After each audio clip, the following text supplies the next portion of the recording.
বিসমিল্লাহির রহমানির রহিম। প্রিয় মুসলমান ভাই, আসসালামু আলাইকুম। কেমন আছেন আপনারা? বহু বছর পরে, এক যুগেরও বেশি সময় পরে আপনাদের সাথে দেখা হলো। ভালো আছেন সকলে? আপনারা যেহেতু সকলে এখানে বহু মানুষ একত্রিত হয়েছেন, সেই জন্য আপনাদের দেখে আমি নামলাম।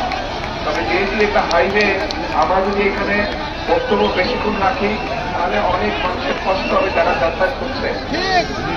প্রিয় ভাই বোনেরা, আপনারা দেখেছেন এর আগে মানুষ যতবার দেশ পরিচালনা করেছে, আমরা চেষ্টা করেছি আমাদের সর্বশক্তি দিয়ে এলাকার উন্নয়ন করার জন্য। আমাদের সেই সকল অনেক কাজ এখনো আপনার এলাকায় চিত্র বহন করছে, আরো অনেক কাজ বাকি আছে। প্রিয় ভাই বোনেরা, আগামী 12 তারিখে নির্বাচন, এই বগুড়ার মাটি বিএনপির ঘাঁটি।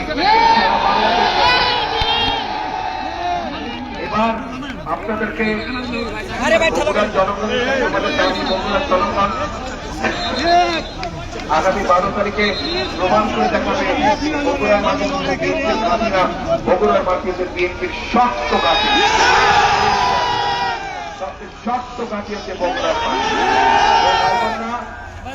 আমি আপনাদের এই সন্তান, বহু বছর পরে আল্লাহর রহমতে আপনাদের মাঝে আবার ফিরে আসতে পেরেছি।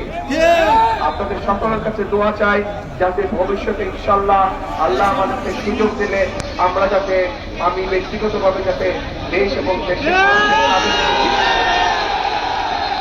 নিজেকে নিয়োজিত করতে পারি, এই দোয়াকে আপনাদের কাছ থেকে আজকে বিদায় নিচ্ছি। সকলে ভালো থাকবেন, আবার দেখা হবে ইনশাআল্লাহ। আসসালামু আলাইকুম।